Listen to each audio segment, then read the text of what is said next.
It's a very romantic time of year, and what better ways to celebrate that than by using a Pokemon team based on the 5 love languages. These are, of course, different ways people can show love to their significant other. For example, sending words of affirmation can be very comforting and reassuring to the one you love. So what better Pokemon to represent that love language than one that screams all the time? Or how about spending quality time with your loved one and making sure they devote their full attention to you? To me, the perfect Pokemon to represent this concept is Dialga, because of the whole time thing. In fact, quality time is so important that its only move is Roar of Time. Oh yeah, and it also has Trick, because love can be a bit tricky. And today I will be using a full team of Pokemon based on love languages. I also had to add an extra one of my own, just to make the full team of 6. If you have an idea for a Pokemon team, be sure to comment below, and I will use it. And if you like this kind of content, feel free to subscribe. Now let's get right into the battles. Good morning, afternoon, and evening, lovely people. Today I am using a love languages team. This is actually a very, very interesting idea, and I decided to save it for this time of year.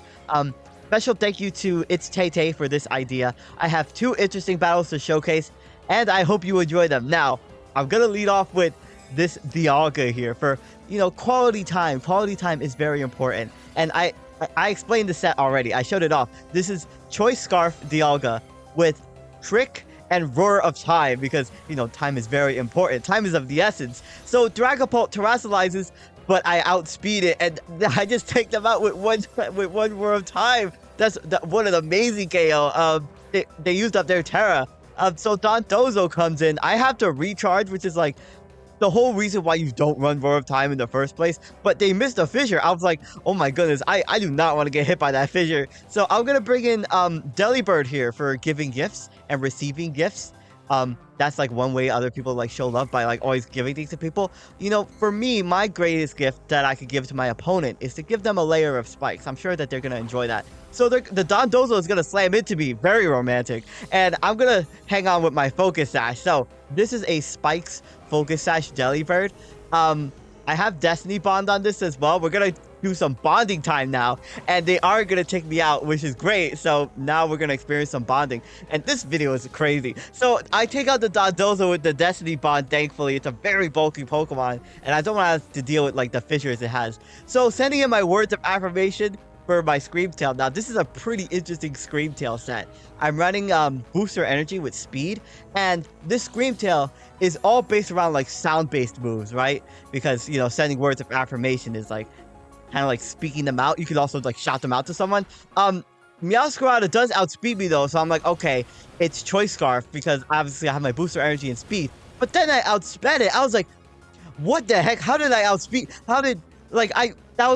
I was so confused by that. It was like a speed tie, but for Meowscarada to obviously outspeed me, it had to be Choice Scarf, but it probably wasn't max speed. So I have no idea how I managed to win that speed tie. So I'm gonna break the disguise on the incoming Mimikyu.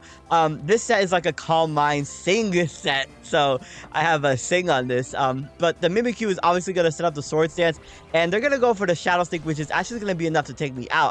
I was hoping that I was gonna be enough. I was still gonna be able to live that, but it's Life Orb Mimikyu, so I was like, okay, this Pokemon is actually a giant threat. I need to get rid of this. So I'm gonna swap in my Iron Hands here. Now I chose Iron Hands for physical touch, like hugging and everything, just because it has some big Iron Hands. Imagine getting hugged by this Pokemon, right? I totally didn't overlook another Pokemon that has like hands and is like, I don't want to say obsessed with touching, that sounds bad. So I'm gonna go for the Terra Steel Heavy Slam. This is a defensive Iron Hands. I'm actually specially defensive, but I do have some defense investment on this as well, because I'm running on an Iron Defense Body Press set on this. So Dragonite comes in, it's gonna go straight for the Earthquake, does a lot of damage to me. I was like, I gotta hope that I can take another one, because I have Iron Defense to boost my defense by 2 stages. And so the Dragonite is gonna go for another Earthquake. Really, I wanted to do as much damage to this Dragonite as possible with Body Press, but I do have Rest on this with the Chesto Berry for recovery. So I'm like, okay, that's good. I was thankfully able to live the Earthquake, and I'm gonna recover my health up all the way up to full, and then eat my Chesto Berry. So I was like, okay, well, Dragonite is gonna set up the Dragon Dances now. I was like, okay, well, that makes sense. I can only like really body press this Dragonite, and also I could go for heavy slams on it as well. I needed to break this Pokemon on multi-scale. That damage was absolutely terrible. Holy smokes! So they're gonna go for the Earthquake. I almost said the Dragonite. I almost did what I did in my previous narration. Body Press is gonna do more damage to this thing, even though it resists, just because it is a pretty heavy Pokemon. So Heavy Slam isn't gonna be doing a lot of damage. So I thought, well, unfortunately, I 3 KO it at the current like defense that I'm at, so I have to go for another Iron Defense and hope that I take the next Earthquake, which I am able to tank, thankfully. And I'm gonna go for another Body Press and take out the Dragonite. So I was like, okay, that's very good. That Pokemon would have been very, very threatening. But I did have like my Jet Punch Palafin in the back, which I'll explain later. So Iron Valiant comes in. They're obviously going to be the Booster Energy Speed set. I went for a Heavy Slam this turn just in case they opted to go for some crazy Calm Mind setup, but yeah, I'm gonna get taken out by the Thunderbolt. But that Iron Hands did a very good job at like 1v1ing the Dragonite and helping me get rid of the Mimikyu. So I'm gonna bring in Meloetta here. Now Meloetta is not a love language that this represents. This is for music. I included this Pokemon because, in my opinion, sharing music with like someone that you love, or like telling someone that this song reminds me of you, is like, I'll fall in love with them on the spot if I'm not already in love with them, right? So this Meloetta is a Pirouette Meloetta, actually. I'm running a Relic Song set on this, and it's actually a pretty interesting set. So Iron Valiant is going to go for the Moonblast. That's going to take me on 1 HP with the Endure, and I'm running the Salac Berry, so now I can outspeed this Iron Valiant. And I'm running Reversal on the set as well, which does more damage the lower health that I'm at. And even though Val resists, it's going to get taken out by the Reversal. So that's the end of that first game.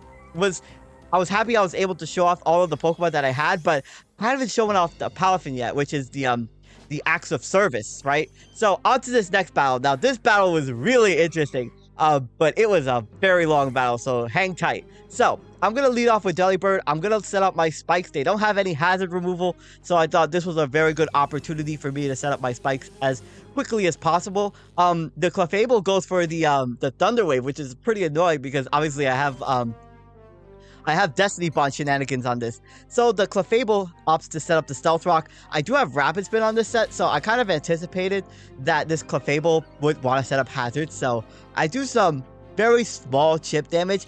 I'm sure that especially after the Leftovers recovery, I wasn't going to be able to like 1v1 this at all, so I opted to swap out. I was anticipating that they might go for Stealth Rocks again, so I really want to get my Palafin activated, but they go for the Moonblast right away, so I was like, oh shoot, I took a lot of damage on my Palafin. Now I obviously have Palafin for Acts of Service, because Palafin, obviously when it becomes its hero mode, it becomes like a hero. Best sentence ever, but like it represents the idea of just doing good deeds for other people, you know, kind of like a hero would. So I'm gonna swap into my Iron Hands. Like I knew I could take a Moonblast because of my special defense investment, but I really wanted to bait this Clefable to stay in so I could go for the Heavy Slam and take it out, because this Clefable was a big nuisance for my team. So I'm gonna take that Moonblast. It does half. I get a special attack drop. Not that that matters, but I am gonna go for that Heavy Slam, and I will be able to take out the Clefable, which is nice. If they went for the Moonblast as I swapped in, I probably would have terrestrialized this Iron Hands just to get rid of the Clefable, but Roaring Moon comes in, so I was like, okay, this is a huge threatening Pokemon, so I'm going to take some big Stealth Rock damage, but they go for the Earthquake, so I was like, okay, well, I'm probably just going to get taken out by Knockoff if they have it, but they actually swap out, so I'm like, oh, that tells me right away that they're like Choice. Maybe they're Choice Bandit or Choice Scarf, but I was able to get the Roaring Moon to swap out, which is nice, and I'm able to go for the Rapid Spin, which is amazing, because now I'm going to be able to get rid of the Stealth Rock, and from what I can tell, there's no Pokemon, unless this Deoxys had Stealth Rocks or something, but there's nothing that could really reset up the Stealth Rock, right? So I'm going to bring in my Screamtail. Not sure what this Deoxys Speed is going to do, if it's like a Nasty Plot sweeping set, but it goes for Cosmic Power. I'm like, oh my goodness, it's probably going to be like a Cosmic Power Stored Power Deoxys, right? So I'm going to start setting up my Calm Minds in front of this thing. Really, I knew that if it was Stored Power, I should be able to tank it very well as long as I boost my special defense. But it's going to go for Charge Beam. So I'm like, oh my goodness, it's going to get that special attack rise. It's definitely a Stored Power set. But I get a nasty critical hit on this thing. It actually takes it, it's actually going to eat a Citrus Berry as well. So I'm like, okay, well, that crit was actually pretty big, because now I'm going to be able to 2-hit KO this Deoxys, and they're going to get another special attack boost with Charge Beam. So I'm going to be able to take them out with the Boom Burst, which is good because, oh my goodness, that was a pretty interesting Deoxys speed set. It was good to see Deoxys speed. Now, oh boy, it comes my favorite Pokemon ever. So Umbreon is going to come in. I'm like, it's actually going to Terrasilize immediately. It's going to Terra Water. So I was like, maybe they're fearing a Fairy move. From me, I'm not actually running that. I'm running like Boom Burst Psychic Noise. I wanted to put this stupid thing to sleep because this Pokemon is obviously just going to be a Toxic Stalling nuisance, which it does have. So I was like, okay, well, at the very least, I have Psychic Noise. So if this Umbreon has like Moonlight or Wish, I could be able to go for the Psychic Noise and prevent it from healing and just being a pain in the behind, right? So I'm going to start setting up Calm Minds this turn. I was thinking that they might go for the Protect this turn, but they actually opt to just attack me this turn. So as I increase my special attack and special defense, they go for the Wish. They don't attack me this turn. So I was like, okay, well, I'm immediately thinking that this Pokemon is like Toxic Foul Play, Wish Protect, right? I mentioned this before, but like I hate this Pokemon so much. I know this is like the most popular Pokemon and everything, but seriously, facing off against this Pokemon is just it's so like annoying, really. You know what? I'm sure that I won't have to use this Pokemon in the future, right? So anyway, they're gonna go for the Foul Play. I actually do get off the Psychic Noise, which prevents them from going for the Wish, which is great. So I'm like, yes, that's good. They did go for the Protect, but they go for the Protect this turn, which I was wondering if they had Protect or not. But they do end up going for the Protect. So I was like, okay, well, I like this turn, I have to go for the Psychic Noise. Boom Burst is going to do more damage, but like I said, I really don't want this Pokemon to get off any kind of Wish recovery or just anything along those lines. So I'm going to go for the Psychic Noise, and I get another critical hit. Holy smokes. It doesn't take out the Umbreon, but it does put this annoying thing on a very low amount of health, and they do try to go for the Wish. So I was like, yes, I knew it. I knew that if they went for the Wish and like my Scream Tail fainted this turn to the poison damage, that they were gonna go for the like the Protect next turn. So bringing in my Palafin. Now this is a Choice Banded Palafin. It's easily like the best Pokemon on my team, and I'm gonna go for that Choice Banded flip turn and take out the Terra Water Umbreon. Thank goodness. Oh my goodness. So there goes the Umbreon. Terra Water would actually have been pretty annoying for my team to deal with as well. So that Palafin is like Flip Turn, Jet Punch, Wave Crash, and I actually have a very interesting tech on that, which you'll see later. So Ursaluna Blood Moon comes in. I'm just gonna bring in my Dialga here. Now this turn I was like, well, obviously I don't want to stay in because I have Roar of Time, and that's never gonna take out this Ursaluna. So I thought that my Meloetta should be able to do some good damage to this Ursaluna Blood Moon, and I could be able to go for like Relic Song and do as much damage as I possibly can. In hindsight, I definitely should have sacrificed my my Delibird this turn, but I thought that I might be able to get like a cheeky Destiny Bond KO against this Pokemon, or against the Cresselia that they have in the back.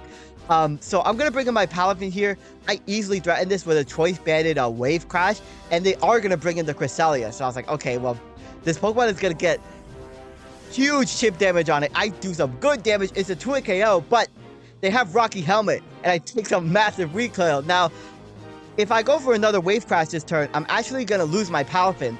And I really didn't want to lose my Palafin to the Rocky Helmet because it could be really good versus the Ursaluna Blood Moon. So knowing that, they probably went for the Moonblast, not the Moonblast, the Moonlight, anticipating my swap.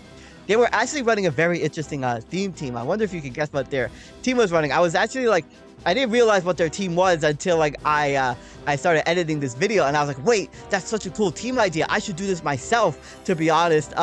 So the Cresselia is going to go for the Calm Mind as I trick them a Choice Scarf. I was like, okay, that's really good that they stayed in. I was worried that they would swap out on my anticipated trick, but they're going to bring in the Ursaluna Blood Moon. They're going to take that layer of spikes, and I'm just going to go for that Roar of Time, just drop my nuke, and I'm going to be able to take out the Ursaluna Blood Moon. That thing had no chance of surviving that hit.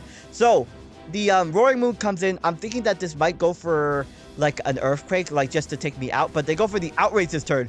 It does so much damage to me. I'm like thinking that this is definitely banded, right? So I'm just gonna stay in with my Dialga, and they're gonna take me out with the Outrage this turn, because I was like, well, if they, as long as they're in like 3 turns of Outrage, I actually have a really good thing to deal with this. And they do have the 3 turns of Outrage, which is great because I'm running Terra Fairy on this Palafin, and I have Terra Blast on the set as well. And the Outrage is not going to be able to do anything because I'm immune to it, and I'm going to be able to take out this Roaring Moon with the Terra Blast Fairy, which is actually so good. I was wondering if I was able to I don't know if I would have been able to tank a Choice Bandit Outrage with my Iron Hands, and I would have had to rely on this Roaring Moon to hit itself in Confusion. So I was happy to be able to get off that the Terra Blast, but Cresselia comes in and it outspeeds me. Now, I know that sounds like, I know I sound shocked because even though I gave it a Choice Scarf, but if it was a defensive Cresselia,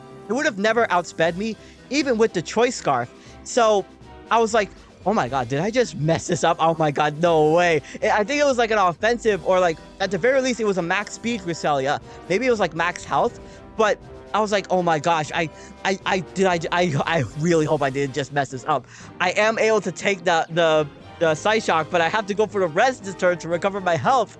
And really, the best thing that I have versus this Cresselia is the body press as well with the Iron Defense. Now, Iron Defense is gonna help me tank the Psyshock from this Pokemon, but like, I like the timer was getting low at this point, so I thought, okay, as long as I'm able to go for like Iron Defense body presses and just get this Cresselia lowered and lowered, like at the end of the day, I do still have rest as my recovery, and they're gonna continue spamming Psyshock, which is obviously doing like nothing to me, but I need to set up as much Iron Defenses as possible in order to get off like as much damage as I can to this Cresselia. I was happy my opponent was just clicking A, because normally like when I do these battles on Wi-Fi, people just stall out the timer. So body press does some good damage. It's a 3-hit KO. Psyshock is not doing much of anything to me. I am just taking those hits, and I'm thinking here, well, body press is doing some great damage. I actually get another critical hit, but I am on more HP than the Cresselia, and even then, Psyshock, you saw the damage. It's not really doing much of anything. I could go for another body press and take out the Cresselia. But that's the end of both games. Thank you all so much for watching. My name is SkyLaaa. Don't forget to smile, and I will see you all next time.